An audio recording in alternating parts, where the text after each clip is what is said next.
अस्सलाम वालेकुम। हम कैम्ब्रिज आईजीसीएसई और ओ लेवल्स अकाउंटिंग की कंप्लीट वीडियो सीरीज के सिलसिले में आज एक और चैप्टर लेकर आए हैं जो है limited accounts, limited company accounts. ठीक है, लिमिटेड कंपनी के अकाउंट्स कैसे होते हैं, क्या फ़र्क होता है, पहले उसके लिए जानना पड़ेगा लिमिटेड कंपनीज क्या होती हैं। जब आप कोई कारोबार खोलते हैं तो उस कारोबार में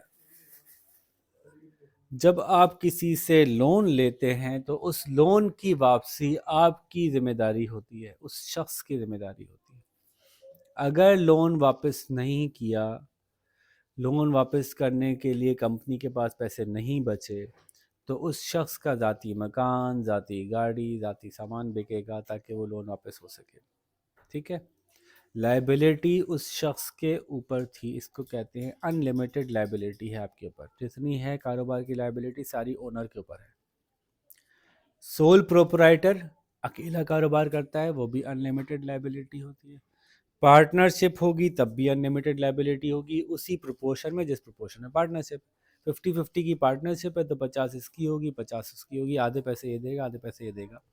कारोबार के पास पैसे हों या ना हो, बंदे को पैसे वापस करने पड़ेंगे। इसीलिए जब हम अपना टैक्स फाइल करते हैं पार्टनरशिप का या सोल प्रोप्राइटर का, कंपनी अकाउंट में जो प्रॉफिट आया है सिर्फ उस पर टैक्स नहीं देते। अगर आपके ज़ाती अकाउंट में भी कोई प्रॉफिट आ गया उस पर भी टैक्स कंपनी अकाउंट के साथ मिला के ही दिया जाता है। ठीक है, तो एक कंपनी की फर्म होती है जिसमें आप ये कहते हैं कि कंपनी चलाने, उसको मैनेज करने के लिए बाकायदा एक मुख्तलिफ अमला मौजूद है, जिसकी वजह से ये कंपनी प्रोफेशनली इस तरह से रन की जा रही है कि टोटली सारा कंट्रोल सिर्फ ओनर या शेयर होल्डर के पास नहीं है। यानी कारोबार एक अपने अपनी अलग से लीगल एंटिटी होल्ड करता है। इसका मतलब क्या होगा, बिल्कुल ऐसा समझिए जैसे कि आप 6 लोगों ने मिलकर सारे पैसे मुझे दे दिए, आपकी तरफ से मैं कारोबार कर रहा हूँ। अब कारोबार के सिलसिले में जो भी उधार उधार होगा उसकी जिम्मेदारी मुझ पे आएगी, आप लोगों पर नहीं आएगी। हाँ, हालांकि साल के आखिर में प्रॉफिट आप लोगों में डिस्ट्रीब्यूट होगा, लेकिन अगर कारोबार बैंकरप्ट होता है तो उसकी जो भी जिम्मेदारी है वो कारोबार की जायदाद तक रहेगी, आप लोगों की जायदाद नहीं बीच में इन्वॉल्व होगी। बात समझ में आ रही है? क्योंकि लिमिटेड लायबिलिटी कंपनी में ऐसा पॉसिबल है कि owner day to day decision making नहीं कर रहा हो। साहबा जी, लिमिटेड लायबिलिटी कंपनी या लिमिटेड कंपनी दो तरह की हो सकती हैं, प्राइवेट लिमिटेड या public limited. Private limited company वो होती है जिसके मार्केट में शेयर सेल नहीं होते, यानी स्टॉक मार्केट जो इदारा है वहाँ जाके उसके शेयर की खरीदो फरोख्त नहीं होती। आम आवाम बोली लगाकर उसका शेयर खरीदते बेचते नहीं हैं। ये ख़ास लोग ही उस कंपनी के शेयर होल्डर्स बनते हैं, जो उनके जानने वाले रिश्तेदार या किसी भी टर्म्स में उनसे रिलेटेड होते हैं। स्पेसिफिक लोगों को ऑफ़र होती है, वही ख़रीदते हैं। इसकी वजह से इस कंपनी के अकाउंट्स का हर साल बाकायदा पब्लिश होकर ऑनलाइन या प्रिंटेड फॉर्म में लोगों के लिए, आवाम के लिए अवेलेबल होना ज़रूरी नहीं है। जो पब्लिक लिमिटेड कंपनी होती है उसको इजाज़त होती है कि उसके शेयर मार्केट में कमोडिटी की तरह से बिकें, यानी शेयर मार्केट में जाएं और शेयर मार्केट में यानी स्टॉक एक्सचेंज में जाके कोई भी उसके शेयर ख़रीद और बेच सके। लेकिन जब कोई भी शेयर और ख़रीदेगा बेचेगा तो फिर आवाम के फलाह बहबूद के लिए मुल्क गवर्नमेंट्स ने ये फ़ैसला किया कि जो भी पब्लिक लिमिटेड कंपनी होगी उस पर लाजिम होगा कि उसकी सालाना अकाउंटिंग की रिपोर्ट्स शाया की जाएंगी और आवाम को अवेलेबल की जाएंगी। हमें लिहाजा को तलब करने पर अदा करेगा। जी, तो वो ऑनलाइन भी अवेलेबल होती हैं और उसकी कॉपीज़ भी स्टॉक मार्केट में अवेलेबल होती हैं। आप जाके उठा के लेके आ सकते हैं। जितने उसके शेयर होल्डर्स होते हैं उनको तो वो भेजी जाती ही हैं, और शेयर होल्डर्स के अलावा भी अवेलेबल होती हैं, जो चाहे जाके उनका मुताला करके देख ले कि कंपनी की पोजीशन क्या है। ना सिर्फ वो पब्लिश होंगी बल्कि उनकी जितनी भी अकाउंटिंग की मालूमात है वो सब की सब किसी थर्ड पार्टी अकाउंटेंट से वेरीफाइड होंगी, जिसके लिए कि चार्टर्ड अकाउंटेंसी का इदारा है, जैसे पाकिस्तान में institute of chartered accountants of Pakistan है, ICAP, उससे फारिगशुदा लोग कंपनीज इस बात की अहलियत रखते हैं कि वो किसी कंपनी का ऑडिट करके उसकी फाइनेंशियल रिपोर्ट्स पब्लिश कर सकते हैं। इसको एक्सटर्नल ऑडिट कहा जाता है। ठीक है, तो लिमिटेड कंपनी क्या होती है, प्राइवेट लिमिटेड, पब्लिक लिमिटेड क्या होती है? लीगली एक सेपरेट एंटिटी होती है अदर देन ओनर्स, जिसकी वजह से इसके किसी भी इश्यूज को ओनर्स तक नहीं पहुंचाया जाता, बल्कि कंपनी के अंदर ही सॉल्व किया जाता है। अब कंपनी के शेयर्स इशू किए जाते हैं, इसके बारे में छोटी छोटी सी कुछ रीडिंग्स हैं, वो रीडिंग्स हम करते हैं और चैप्टर ख़त्म हो जाएगा, थोड़ा सा काम आएगा करने का। तो मैं दावत कलाम देता हूँ अहमद अब्दुल्ला भाई को कि वो शुरू करें, शेयर कैपिटल के बारे में कुछ बताएं हमें। Page number 304, share capital. Capital का मतलब तो आपको पता है ना, ओनर्स इक्विटी। ओनर्स इक्विटी जब शेयर्स की शक्ल में आ जाएगी तो क्या होगा जी?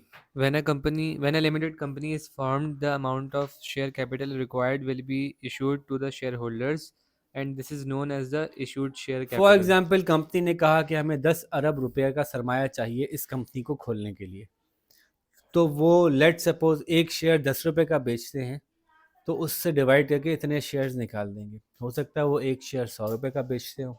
सोचें, एक शेयर उन्होंने कितने का बेचना है, इसकी कुछ वैल्यूएशन कैलकुलेशंस होती हैं जो रेगुलेटर तय करता है कि किस तरह का काम है, कितनी बड़ी कंपनी है, तो एक शेयर कितने का होगा इनका। और कुछ कंपनी के जो ओनर्स होते हैं उनकी भी मर्जी होती है, तो मिलके ये तय किया जाता है कि एक शेयर कितने का होगा, तो इतने पैसे इकट्ठे करने के लिए हम कितने शेयर इशू करेंगे। लेकिन अगर उसके बाद मज़ीद पैसा चाहिए है तो और शेयर भी इशू कर सकती है कंपनी। हमने कहा हमें 10 अरब चाहिए, हम एक शेयर जो है वो 10 रुपए का इशू करते हैं, तो 1 अरब शेयर इशू कर दिए। आपने 500 शेयर ले लिए, ने 10,000 शेयर ले लिए, किसी ने 50,000 शेयर ले लिए, उसी हिसाब से प्रॉफिट डिस्ट्रीब्यूट हो जाएगा शेयर्स के अंदर। अच्छा, लेकिन अगर आपको और पैसा फिर बाद में जमा करना है, आप और शेयर इशू कर दें। मजीद शेयर इशू करने से पुराने शेयर होल्डर्स का थोड़ा नुकसान भी है इसमें, कि पहले जो प्रॉफिट था वो 1 अरब शेयर में डिस्ट्रीब्यूट होता था, अब आपने 1 अरब और इशू कर दिया, वो प्रॉफिट 2 अरब शेयर में डिस्ट्रीब्यूट हो रहा है। लेकिन जब आप मजीद शेयर इशू करते हैं तो कंपनी का साइज़ भी बड़ा करते हैं, मजीद ऑपरेशन बढ़ाते हैं, तो उससे प्रॉफिटेबिलिटी बढ़ती ही है, इसलिए बराबर सराबर रह जाता है जी। मैं कहता कि कॉल्ड अप और कैपिटल और पेड अप कैपिटल जो है, पेड अप कैपिटल भाई पढ़ा ही नहीं है आपने, पहले से सवाल कर लिया। आपने बताया ना। आप पढ़िए ना। A company may not, A company may not immediately require all the money due on the shares it issues. In this case, shareholders may be allowed to pay in installments. Installments, यानी आपने कहा कि ठीक है मैंने 10 lakh share आपके ख़रीद लिए, 10 लाख शेयर के लिए मुझे 1 करोड़ देना है, मैं थोड़े थोड़े करके दे दूंगा। तो कंपनी का ठीक है, थोड़े थोड़े करके दे दीजिएगा, ठीक है। And amounts fixed by the company. The total amount a company has requested from the shareholders is known as the called up capital. कि हमें इतने पैसे चाहिए होंगे, ये कॉल्ड अप कैपिटल कहलाता है। This may be less than the issued capital, as a company may only call up the amount it actually requires at that date. The जैसे term कि हमने कॉल्ड अप कैपिटल जो है वो 10 अरब रखा, लेकिन अभी 1 अरब चाहिए, तो हमने 1 अरब के इशू कर दिए, बाकी बाद में करेंगे। The term paid up capital refers to that part of the called up capital for which a company has actually received cash from its shareholders. तो paid up capital और issued share capital में क्या फ़र्क हुआ? देखें for example, मैंने 10 अरब के share issue किए, जो मेरा कॉल्ड अप कैपिटल था, और उसके बाद मैंने जो इशू थे वो इशू कम किए उससे।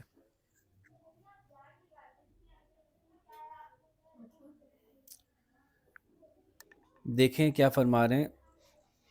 सबसे पहले मैंने कहा कि मुझे 10 अरब चाहिए हो सकते हैं, तो ये मैं तीनों टर्म्स लिख लेता हूँ। 10 बिलियन चाहिए हो सकते हैं जवार भाई, 10 बिलियन चाहिए हो सकते हैं कभी भी, मैंने इसको कहा इशूड कैपिटल। ये मैंने अप्रूव करवा लिया स्टॉक मार्केट से कि मैं इतने शेयर इशू करूंगा। उसमें से मैंने कहा अभी मुझे जो चाहिए है वो 1 बिलियन ही में मेरा काम हो जाएगा। इस साल, अगले साल मैं और इशू करूंगा। तो जो अभी तक मैं इशू कर चुका हूं ये कहलाता है कॉल्ड अप कैपिटल। ठीक है, इसमें से भी जरूरी नहीं है कि पूरे 1 बिलियन रिसीव हो चुके हों। कुछ लोगों ने 10 बिलियन किए थे वो पूरे के पूरे कॉल्ड अप कैपिटल हुए ना। नहीं, मैंने अभी तो जो बताया आए वो पेड अप होंगे। जो पैसे, जो मुझे अप्रूवल मिला कि इतने शेयर मार्केट में आप बेच सकते हैं, वो था इशूड कैपिटल। उसमें से एक्चुअली मैंने जो मार्केट में बेचे वो कहलाएगा कॉल्ड अप कैपिटल। उसके बाद जो पैसे मेरे पास आए, पूरे नहीं आए, फिर भी लोगों ने इंस्टॉलमेंट में दिए, अगर पूरे नहीं आए तो वो पैसा कहलाएगा पेड अप कैपिटल। जी, अब ऐसा हो सकता है कि तीनों बराबर हों, जितने टोटल इजाजत मिली थी उतने ही इशू कर दिए, उसके पैसे भी आ गए, तीनों बराबर हो गए। ठीक है, लेकिन ये पॉसिबल है कि इशूड ज़्यादा हो, कॉल्ड अप उससे कम हो और पेड अप उससे भी कम हो। ठीक है,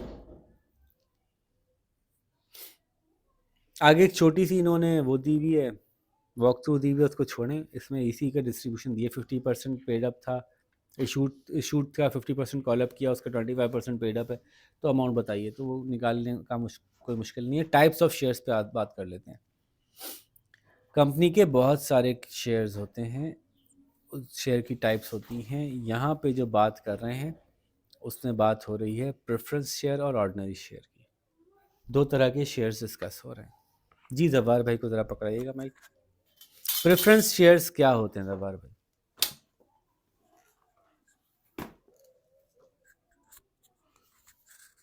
As the name implies, these get preference over the ordinary shares.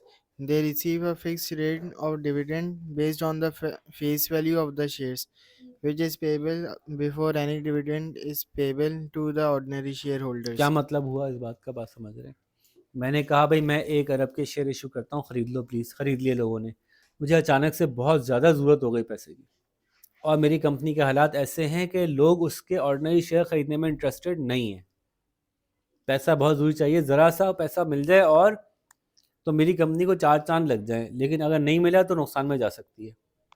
इस वक्त ज़रूरी पैसा चाहिए, तो और लोग कह रहे हैं रिस्की कंपनी में हम इन्वेस्ट करने के लिए तैयार नहीं हैं, तो कंपनी स्पेशल शेयर्स इशू करती है, इसको प्रेफरेंस शेयर कहते हैं। ऐसी सूरत में कंपनी कहती है जो ये शेयर खरीदेगा पहले उसको प्रॉफिट मिलेगा, बाद में दूसरों को मिलेगा, जो और प्रॉफिट भी उस रेट से जिस रेट को पहले से मेंशन कर दिया। तो एक तरह से लोन हो गया ना, प्रेफरेंस शेयर एक तरह से लोन की सी कैफियत हो गई। लोन तो नहीं है, शेयर तो हमेशा ही रहेगा। लोन तो होता है ना, इसकी अमाउंट वापस होकर ख़त्म हो जाता है, इसकी तो अमाउंट वापस होकर ख़त्म नहीं होगा, लेकिन प्रॉफिट इनको मिलता रहेगा। तो मैं आपसे कहूँ भाई मुझे मुझे 2 अरब दे दो, तो मैं हर साल लाजमन 10% प्रॉफिट देता रहूँगा, तो देता रहूँगा जो अमाउंट दी उसके ऊपर, और पहले तो मैं प्रॉफिट दूंगा, बाकी जो अमाउंट बचेगी वो बाकी ऑर्डिनरी शेयर होल्डर्स की प्रॉफिट के तौर पर डिस्ट्रीब्यूट होगी। तो ये प्रेफरेंस शेयर्स की बात समझ आई उरूज बाजी, बाजी बात समझ आ रही है क्या हो रहा है? जवार भाई लॉजिक समझ आ रही है? अच्छा आगे पढ़ें। The dividend is the same every year, provided that the profit of the company is enough to cover this अगर amount. कंपनी ने प्रॉफिट किया है तो पहले इनका जो शेयर है वो इनको दिया जाएगा। ऐसा नहीं कंपनी नुकसान किया है तो भी दिया जाएगा, शेयर प्रॉफिट हुआ है तो इनको दिया जाएगा, पहले इनको दिया जाएगा, उतना ही दिया जाएगा जितना लिखा हुआ है। कंपनी के प्रॉफिट के रेशो से नहीं दिया जाएगा। कंपनी ने प्रॉफिट कमाया 10%, इनके बाद लिखा हुआ है 12%, उनको 12% देंगे। जी, If a company is wound up, closed down, any money left after paying outside liabilities is used to pay back the preference shareholders before anything is returned to the ordinary shareholders. Okay. तो अगर तो company बंद हो रही है तो पहले liabilities पे की जाएंगी, फिर प्रेफरेंस शेयर होल्डर्स के पैसे वापस किए जाएंगे, उसके बाद ऑर्डिनरी शेयर होल्डर्स को पैसे दिए जाएंगे। तो ऐसा हो सकता है कि ऑर्डिनरी शेयर होल्डर को उनके पूरे पैसे वापस ना मिले। पैसे वापस करने पे भी कंपनी के पास लेट सपोज 10 अरब की कंपनी थी और बचे 8 अरब, लॉस में चली गई, अब कंपनी बंद हो रही है, तो पहले लाइबिलिटीज रिटर्न होंगी, उसके बाद जो पैसे बचेंगे उसके प्रेफरेंस शेयर होल्डर्स के पैसे रिटर्न होंगे, उसके बाद जो पैसे बचेंगे वो ऑर्डिनरी शेयर होल्डर्स में बराबर से तकसीम हो जाएंगे। अब किसी को 2-2 मिले या 5-5 मिले, जितने भी मिले। जी आगे चलिए। There are several types of preference shares, and most of these are outside the scope of this book. However, it is necessary to understand the difference between redeemable and non-redeemable preference shares. Redeemable का मतलब जिनको आप वापस in cash करा सकते हैं, और non redeemable जिनको आप कैश नहीं करा सकते। अच्छा, फिर As this affects the treatment of dividend and how the shares appear in the statement of financial position. ठीक है, If the preference shares are redeemable, the dividend is included as a finance cost in the profit and loss section ठीक है, of the ठीक है। income statement, with any accrued dividend appearing in the current liability in the statement of financial position. The preference shares are shown as a non-current liability in the statement of financial position. If the preference shares are non-redeemable, the dividend is paid. The dividend is paid is included in the statement of changes in equity. दोनों का फर्क देख रहे हैं आप? अगर redeemable हैं तो उनका जो डिविडेंड जाता है वो बिल्कुल ऐसे ही जैसे किसी उधार पे इंटरेस्ट पे किया है, तो वो खर्चा है हमारा, नॉन रिडीमेबल, प्रॉफिट नहीं, ना प्रॉफिट के तौर पर नहीं दिखा रहे उसको। नॉन रिडीमेबल, जो रिडीमेबल है, if the preference shares are redeemable the dividend is include as a financial cost. जैसे कि बैंक से लोन लेने पे उसको इंटरेस्ट पे करते हैं, वैसे ही रिडीमेबल, क्योंकि रिडीमेबल तो बिल्कुल ही लोन वाली सिचुएशन हो गई ना, आप हमसे अपना पैसा वापस ले सकते हो, मेन पैसा भी वापस ले सकते हो। शेयर होल्डर का तो फायदा यही है ना कि आप पैसा लगा दो, फायदा हुआ तो फायदा हुआ, नुकसान हो तो नुकसान हुआ, हो सकता है बड़े, हो सकता है कम हो, लेकिन आप पैसा ऐसे लगा रहे हो कि पैसा दे दो, प्रॉफिट भी लो, जब चाहोगे वापस भी ले लेना, फिर तो ये लोन ही हो गया ना। तो फिर इसका जो प्रॉफिट है, रिडीमेबल का जो प्रॉफिट है, वो फाइनेंशियल स्टेटमेंट में जाएगा, इनकम स्टेटमेंट में जाएगा as a cost of business, जहाँ पे इंटरेस्ट पेड ऑन लोन्स आता है ना, वहाँ पे। और इसी तरह से इनके जो पोजीशन है इसको प्लेस करने की, वो भी प्रैक्टिस करेंगे आप, तो थोड़ी सी में आपको याद भी हो जाएगी कि उसको फाइनेंशियल पोजीशन में लायबिलिटीज़ में कहाँ प्लेस किया जाता है।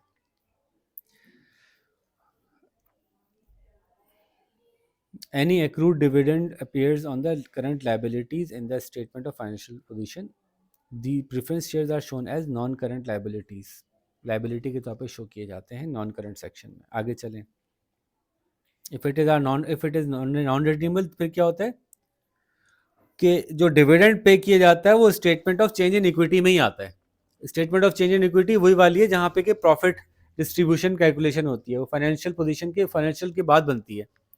इनकम स्टेटमेंट बनाने के बाद प्रॉफिट निकलता है, प्रॉफिट निकलने के बाद दिखाते हैं आपके कैपिटल के अंदर किस किस के क्या क्या चेंज आया, ये प्रॉफिट किस किस को कितना कितना मिला। पार्टनरशिप अकाउंट में बनाया था ना कि पहले आपने इनकम स्टेटमेंट बना ली, इनकम स्टेटमेंट के आखिर में जो प्रॉफिट निकला उस प्रॉफिट को आपने लोगों में तकसीम करके दिखा दिया, इसका कैपिटल इतना बढ़ गया, इसका कैपिटल इतना बढ़ गया, ठीक है, कैपिटल अकाउंट करंट अकाउंट बना के दिखा दिया। तो इसी तरह से जो अगर नॉन रिडीमेबल है, इसका मतलब है कि वो शेयर ही है, तो फिर उसका जो डिस्ट्रीब्यूशन होगा वो प्रॉफिट के तौर पर डिस्ट्रीब्यूट होगा, एज अ कॉस्ट डिस्ट्रीब्यूट नहीं होगा, एज अ फाइनेंशियल कॉस्ट के तौर पर डिस्ट्रीब्यूट नहीं किया जाएगा उसको। तो फिर ये नज़र भी कहाँ आएंगे, इन फाइनेंशियल पोजीशन में कौन से सेक्शन में नजर आएंगे, लायबिलिटी में नजर आएंगे, एसेट क्यों, ओनर इक्विटी में नजर आएंगे ना, ओनर इक्विटी में नजर आएंगे फिर, ठीक है। अच्छा जी आगे चलें, उरूज बाजी को दे दें। ऑर्डिनरी शेयर्स अब समझ में आई गई होगी, जब स्पेशल शेयर समझ में, हाँ नहीं आएंगे ना, उनका उनका उन पे मिलने वाला प्रॉफिट खर्चा नहीं है बिजनेस का, वो जो भी प्रॉफिट मिलेगा उसके ऊपर वो उनमें डिस्ट्रीब्यूट हो जाएगा, उनकी इक्विटी बढ़ जाएगी या वो कैश करा लेंगे उसको। जी अगर आपने प्रॉफिट ले लिया तो आपका जो करंट अकाउंट है उसमें से डिस्ट्रीब्यूट हो जाएगा। इक्विटी शेयर्स, ऑर्डिनरी शेयर्स क्या होते हैं, रूज बाजी शुरू करें। आपका माइक का कलर ऑन है, ग्रीन है जी, ठीक है। Ordinary shares are also known as equity shares. The dividend on ordinary shares is only payable after that on the preference shares has been accounted for. The dividend is not a fixed amount, but can vary according to the profits of the company. If the अच्छा trading एक minute रुक जाए। Ordinary shares के पैसे जो profit के हैं वो उस वक्त मिलते हैं, उसको उन पैसों को डिविडेंड कहते हैं। वो पैसे जो प्रॉफिट के कंपनी अपने शेयर होल्डर्स में बांटती है उस पैसे को डिविडेंड कहते हैं। डिविडेंड सिर्फ तभी देते हैं जब आपने सारे अपने दूसरी जिम्मेदारियां पूरी कर दी हों। तो उसमें से एक जिम्मेदारी प्रेफरेंस शेयर्स वालों को पैसे पे कर दिए हों, उसके बाद डिविडेंड आप बांटेंगे। और डिविडेंड फिक्स नहीं होगा, जो भी प्रॉफिट हुआ है, 100 का हुआ है, 10 का हुआ है, 5 का हुआ है, जो भी हुआ है। कभी कभी कंपनी फैसला करती है इस साल डिविडेंड नहीं बांट रहे, ये भी हो सकता है। कंपनी ने अपने प्रेफरेंस शेयर वालों को तो देना ही देना है, उनको दे दिए पैसे। उसके बाद पैसे, लेट सपोज आपकी 10 अरब की कंपनी थी, आपको 2 करोड़ रुपए आए प्रॉफिट। आपने क्या 2 करोड़ रुपए बांटेंगे, 2-2 रुपए मिलेंगे लोगों को, नहीं बांटना। इस साल रिटेन अर्निंग कर लेते हैं। रिटेन अर्निंग में ये होता है कि कंपनी पैसे रोक के अपने कारोबार में लगाने की नीयत से उन पैसों को रोक लेती है कि हो सकता है कारोबार में अगले साल ज़रूरत पड़ जाए एक्सपेंशन के लिए। तो ज़रूरी नहीं है कि हर दफ़ा ऑर्डिनरी शेयर वाले को प्रॉफिट मिले ही, चाहे कंपनी को प्रॉफिट हुआ था। तो ये गेम भी है। It's not fixed amount but can vary according to the profits of the company. जी आगे। If the trading results are poor, the ordinary awarded share holder में नॉट हाँ, the ordinary shareholders may receive no dividend at all. But if trading results are good, they may be may be awarded high dividends. If a company is bound up. wound up, the outside liabilities and preferences may result in very क्या एक nahi एक line छोड़ के पढ़ रही हैं? shareholders are prepaid before any monies are returned to the ordinary shareholders. ठीक है, बात समझ में आ गई ना। प्रेफरेंस शेयर होल्डर्स को पहले पैसे दिए जाएंगे, फिर जो बचेंगे उससे ऑर्डिनरी शेयर होल्डर का गेम होगा। This may result in very little being returned to the ordinary shareholders if the company was short of funds. However, the ordinary shareholders may receive a return higher than their original capital investment if the company had adequate funds.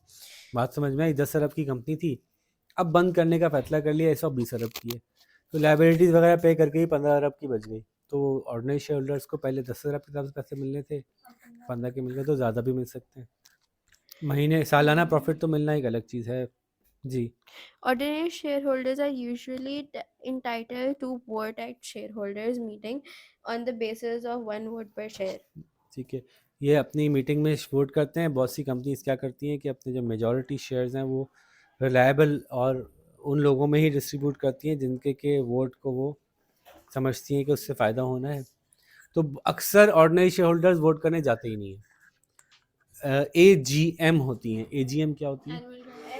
Annual general meeting होती है जिसके अंदर के ordinary share holders को बुलाया जाता है, आइए वोट कीजिए। लेकिन जब पता है कि 40% उसके पास है, 20% उसके पास है, तो उन दोनों ने मिलकर फैसला कर लेना है, हमारे जाने का कोई फ़ायदा नहीं है। हाँ, ये कि पैसे खाना वाना अच्छा होता है तो फिर चले जाते हैं लोग, खाना वाना खाते हैं। सालाना वो बताते हैं कि क्या हमारा इस साल रहा, और उसके बाद बताते हैं प्रॉफिट शेयर करेंगे कि नहीं करेंगे। अच्छा, फिर एक चीज़ और होती है, एक होता है बैंक लोन। बैंक लोन और शेयर के बीच की भी एक चीज़ होती है। क्या होती है, सवाबा जी बताएंगी? Debentures. Debentures. In addition to the funds provided by the owners, a company may also obtain funds from debentures, which are long-term loans. Like most loans, debentures carry a fixed rate of interest which is payable whether or not the company makes a profit. ठीक है, एक तरह से loan ही है। और एक note है जो लोन का आप इशू करते हैं, उस नोट को आप डिबेंचर कहते हैं। कंपनी प्रॉफिट करेगी या नहीं करेगी, उसकी अमाउंट आपको पे करनी पड़ेगी। This loan interest appears as a finance जैसे प्रेफरेंस cost. शेयर की अगर रिडीमेबल थे तो उसके जो प्रॉफिट हमने दिया था वो फाइनेंशियल कॉस्ट थी, ये भी फाइनेंशियल कॉस्ट है। प्रॉफिट एंड लॉस सेक्शन में आएगी income appears statement. as a finance cost in the profit and loss section of the income statement. If the company is wound up, the debenture holders will be repaid before any capital is repaid to shareholders. ठीक है, सबसे पहले debenture, क्योंकि debenture तो direct loan ही है, debenture तो loan ही है, तो पहले उसको पे करना है। Debenture holders are not members of the company and so are not entitled to vote at shareholders meetings. ठीक है, तो ये कुछ मालूमात थी जो हमें पता चल गई। अब हम इनकम स्टेटमेंट देखते हैं लिमिटेड कंपनी की कैसी होती है। तो इनकम स्टेटमेंट, जैसे आपने पार्टनरशिप की इनकम स्टेटमेंट देखी थी ना, तो थोड़ी सी डिफरेंट थी। इसमें आप पार्टनर्स को उनका पार्टनर्स प्रॉफिट शेयर आपने दिखाया था कि साल के आखिर में आपको कितना मिला।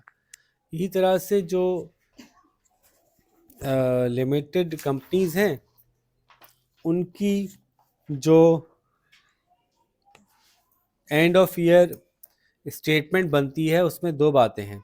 इनकम स्टेटमेंट तो वैसे ही बनेगी, अगर ट्रेडिंग कारोबार है तो नॉर्मल ट्रेडिंग की बनेगी, मैन्युफैक्चरिंग कारोबार है तो मैन्युफैक्चरिंग की बनेगी। वैसे ही अगर आपने डिबेंचर्स या प्रेफरेंस शेयर्स इशू किए हुए हैं तो वो आखिर में इंटरेस्ट पेमेंट की जगह पे लिखे जाएंगे और इनकम स्टेटमेंट बंद हो जाएगी। जो डिफरेंस आएगा वो आएगा फाइनेंशियल पोजीशन में, यानी बैलेंस शीट के अंदर। तो उसका एक छोटा सा वॉक थ्रू है, वो साथ साथ सॉल्व कर लेते हैं। मैं उसकी पिक्चर्स भी ले लेता हूँ। 306 पेज नंबर, वॉक थ्रू 21.3। एक लिमिटेड कंपनी फॉर्म हुई 2003 में 1 जुलाई को, और 2006 में साल पूरा हुआ तो 200,000 5% रिडीमेबल प्रेफरेंस शेयर से ऑफ $1 ईच और 6 लाख ऑर्डिनरी शेयर से ऑफ $0.5 ईच। ये बात समझ में आ रही है जो पढ़ा है, ये स्टेटमेंट पढ़ी जा रही है कि 2 लाख शेयर से, 2 लाख रुपए के शेयर नहीं थे, 2 लाख शेयर थे प्रेफरेंस $1 ईच के, तो कितने के हो गए टोटल शेयर्स? 2 लाख के हो गए। 6 लाख शेयर थे $0.5 ईच के, तो कितने के शेयर हो गए?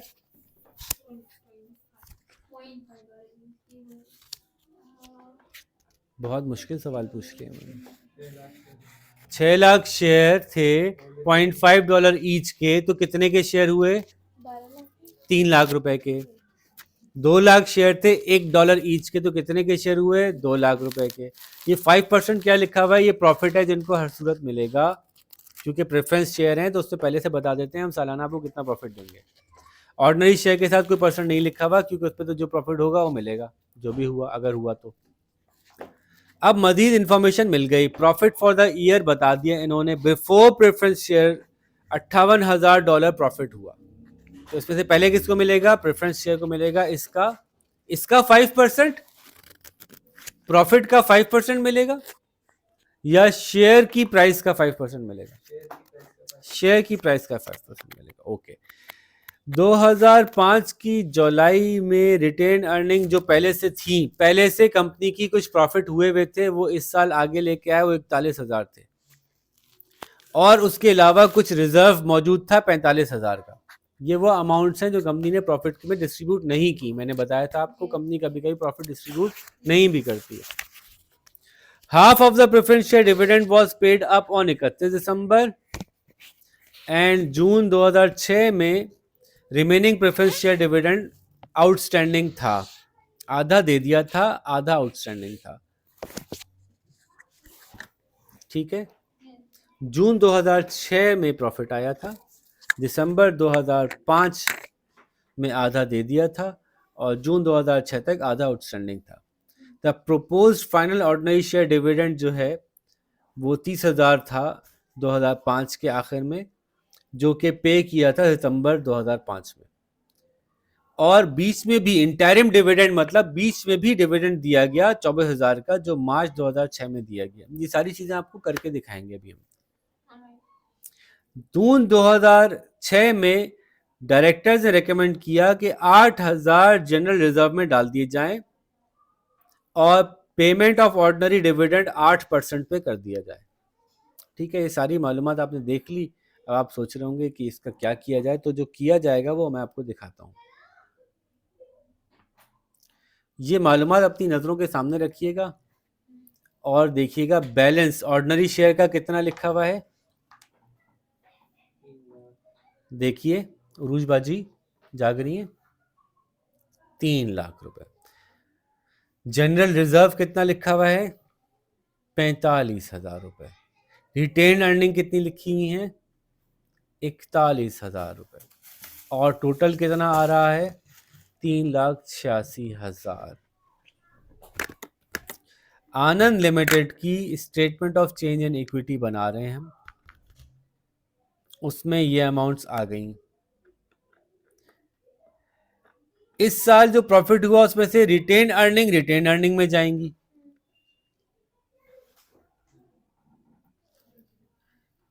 Dividend paid final dividend paid में जाएगा। Dividend paid interim dividend paid में इंटरिम में जाएगा। ट्रांसफर टू जनरल रिजर्व में जाएगा। और आखिर में बैलेंस आ जाएगा। अब इस बात का मतलब समझिए।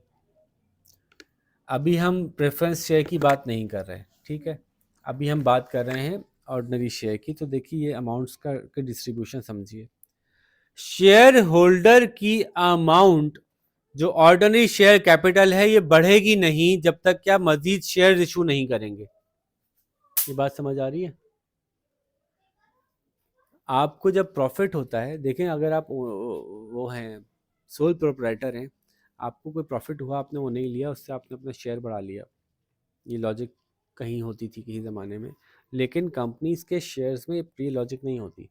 कंपनी ने आपको 10 लाख रुपए की इन्वेस्टमेंट आपने की, आपको 2000 का प्रॉफिट देना है, आपने नहीं लिया तब भी आपका शेयर नहीं बढ़ेगा कंपनी में, वो आपकी रिटेन अर्निंग पड़ी रहेगी, शेयर नहीं बढ़ेगा। शेयर आपका तब बढ़ेगा, शेयर कैपिटल, जब और शेयर इशू किए जाएंगे। बात समझ आ रही है? तो शेयर कैपिटल पूरा साल गुजर गया उतने के ही रहे, ठीक है, ओके। जनरल रिजर्व पूरा साल के पहले इन्होंने बताया था 45,000 था, और बताया बीच में कि 8,000 और शामिल कर दिया जनरल रिजर्व में, तो जनरल रिजर्व 8,000 से बढ़ गया, ठीक है। ये 8,000 से कहां से बढ़ा, कहां से पैसे आए इस 8,000 को देने के? ये वो अर्निंग है जो कंपनी के पास बची हुई थी, उसमें से दिए गए पैसे। जनरल रिजर्व वो होता है जो डे टू डे कंपनी चलाने के लिए प्रॉफिट के अलावा भी अमाउंट रखी जाती है, ताकि बाकी लोगों को जो रिटेन अर्निंग जो लोगों की थी ना, वो उनको वापस कैसे करेंगे? जो बच गई वो करेंगे। तो वो तो इस्तेमाल तो लोगों के पैसे कर लिया। हाँ, ये कंपनी का रूल है कि जो प्रॉफिट हुआ उसमें से कुछ अमाउंट आप इस्तेमाल करेंगे, कंपनी भी करेगी, कंपनी भी अपने पास रिटेन करेगी कि उस प्रॉफिट का मुझे कोई यूज़ करना हो सकता है, ठीक है। तो उनको कैसे मिलेगी शेयर होल्डर्स को? नहीं मिलेगी, शेयर होल्डर्स को नहीं मिलेगी वो अमाउंट। अब शेयर होल्डर्स को वो सब कुछ माइनस करने के बाद मिलेगा। ऐसा हो सकता है कि अगले साल और प्रॉफिट हो जाए और वो जो जनरल रिजर्व था उसको इस्तेमाल की नौबत ना आए, तो वो रिटेन अर्निंग में वापस डाल के उसको फिर निकाल देंगे लोगों के लिए, प्रॉफिट डिविडेंड के तौर पर डिस्ट्रीब्यूट कर देंगे। अच्छा, अब प्रॉफिट इस साल जो हुआ वो रिटेन अर्निंग में ऐड किया 48,000। डिविडेंड जो पे किया वो रिटेन अर्निंग में से माइनस कर दिया। ये पैसे कमाए थे बिजनेस ने, पिछले साल 41,000 कमाए थे, इस साल 48,000 कमाए। टोटल बिजनेस ने जो कमाई की वो शो हो रही है। उसमें से इस साल जो डिविडेंड पे किया वो आपने माइनस कर दिया, इस साल जो फाइनल डिविडेंड पे किया वो भी माइनस कर दिया, जो आपने इंटरिम डिविडेंड पे किया वो भी माइनस कर दिया, और जो पैसे उठा के जनरल रिजर्व में रख लिए वो भी माइनस कर दिए। अब आपके पास ये पैसे बच गए हैं 27,000। और ये जो टोटल्स आ रहे हैं वो तो साइड की अमाउंट्स के टोटल हुए हुए हैं, ठीक है। तो ये एक शक्ल है। अब इन्होंने इसकी एक्सप्लेनेशन दी हुई है। After entering the opening balances each item is entered in the appropriate column. The profit for the year was 580,000 was reduced by preference shares dividend for the year of by 10,000। ये बात समझ आ रही है? अब ज़रा पिछली अमाउंट निकालिए, calculator खोल लीजिए, कैलकुलेटर निकाल लीजिए और इस बात को समझिए।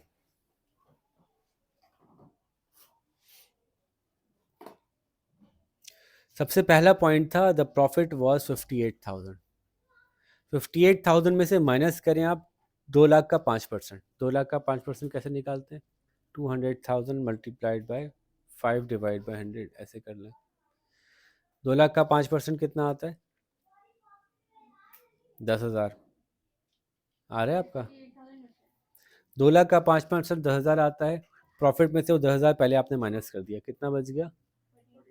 क्यों नहीं आया ये इक्विटी की कैलकुलेशन में? इसलिए कि प्रेफरेंस शेयर की पेमेंट हमारी ऐसे होती है जैसे कि लोन पे एक्सपेंस हुआ, लोन का इंटरेस्ट पे किया, इसलिए यहाँ नहीं आ रही। वो 10,000 माइनस करके हमारा प्रॉफिट कितना बचा? 48। क्वेश्चन में दिया हुआ है एंट्री नंबर 1, वॉक थ्रू 21.3 की एंट्री नंबर 1 में 58,000 थे, उसमें से बच गए 48,000, वो हमने दिखा दिए। उसके बाद इन्होंने ये भी कहा जी 21.3। उसके बाद उन्होंने जो हमें बताई थी अमाउंट्स वो लिखी हुई हैं कि रिटेन अर्निंग जो है वो 41,000 थी, वो पहले की, वो हमने लिख दी। पहले का जनरल रिजर्व 45,000 था, हमने लिख दिया। एंट्री नंबर 2 रिजॉल्व हो गई, देख लें। एंट्री नंबर 1 रिजॉल्व की मैंने, एंट्री नंबर 2 रिजॉल्व हो गई। एंट्री नंबर 3 की बात हो रही है, प्रेफरेंस शेयर का डिविडेंड हाफ जो है वो 20 तारीख को पे किया, और रिमेनिंग हाफ जो है वो आउटस्टैंडिंग था, हमें पे करना था। लेकिन इसकी कोई एंट्री यहाँ पे नज़र नहीं आएगी। क्यों नहीं आएगी, इसे बात करते हैं अभी। Proposed final ordinary share dividend of 30,000 for the first year was paid on 30 September। तो ये देखिए, जो अमाउंट पे की थी 30 सितंबर को $30,000 की, वो अगली एंट्री में नजर आ रही है आपको। रिटेन अर्निंग के नीचे 30,000 माइनस हुए हुए हैं, जो हमने 30 सितंबर को पे किए लोगों को। वॉक थ्रू के सोल्यूशन में देखिए, वॉक थ्रू के सोल्यूशन में देखिए पेज नंबर 307, उसमें रिटेन अर्निंग के कॉलम में तीसरी एंट्री जो है वो 30,000 माइनस हुई हुई है, जो हमने प्रॉफिट पे कर दिया। उसके अलावा मजीद डिविडेंड पे किया था 24,000 का। एंट्री नंबर 5 है हमारी वॉक थ्रू 21.3 की, उसमें लिखा हुआ है उस आपने मजीद डिविडेंड पे किया 24,000 का। देखिए आपकी आंसर के अंदर 24,000 मजीद माइनस हुए हुए हैं। डायरेक्टर ने रिकमेंड किया 8,000 जो है वो मजीद इस रिटेन अर्निंग से निकाल के जनरल रिजर्व में डाल दो। रिटेन अर्निंग से माइनस हुए हुए, जनरल रिजर्व में ऐड हुए हुए, नजर आ रहे।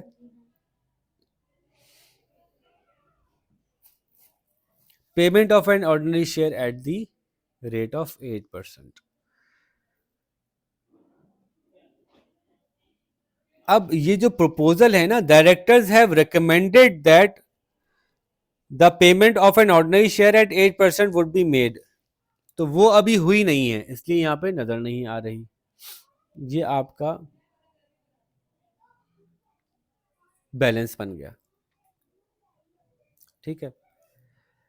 अब आपको ये देखना है कि ये 3 अमाउंट्स मिलके इन अमाउंट्स के इक्वल बन रही है या नहीं बन रही। तो देख लें 380 और 380 बराबर आ रहे हैं, ऑटोमेटिकली आपकी कैलकुलेशन भी ठीक हो रही है। इसी के तनाजुर में ज़रा आगे चलिए, तो अब इसकी जो फाइनेंशियल पोजीशन, यानी ये जो था, ये तो आपने शेयर होल्डर इक्विटी को दिखा दिया सॉल्व करके कि किस तरह से तकसीम हुई। नहीं बनानी पड़ेगी ना, इनकम स्टेटमेंट वैसी ही है जैसी दूसरी है, सिवाय इसके कि आखिर में इंटरेस्ट पेमेंट के तौर पे प्रेफरेंस शेयर की पेमेंट आ जाएगी। अब जब आप इसकी बैलेंस शीट यानी फाइनेंशियल पोजीशन बनाएंगे, तो उसमें आप पेज नंबर 308 खोलिएगा, तो उसमें आप पुरानी इक्विटी दिखाएंगे, कितनी थी 300,000। जनरल रिजर्व दिखाएंगे, कितना है, अब कितना हो गया 53,000। और अभी तक रिटेन अर्निंग कितनी है वो दिखाएंगे, वो है 27,000। और आप टोटल कर देंगे इसका, ये आपका। तो बस यही था, इसमें चैप्टर ख़त्म हो गया। इसकी अंडरस्टैंडिंग आपको तब होगी सही से जब आप इसके इनफ क्वेश्चंस कर लेंगे। तो आप फटाफट इसके क्वेश्चन सॉल्व करना शुरू करें, कम से कम 1-2 कर लें पीरियड एंड होने से पहले, ताकि आपको इसकी बेसिक जो नो हाउ है ना वो हो जाए कि क्या करना है इसमें। इसलिए मैं चाह रहा था कि क्वेश्चन पहले कर लें कोई।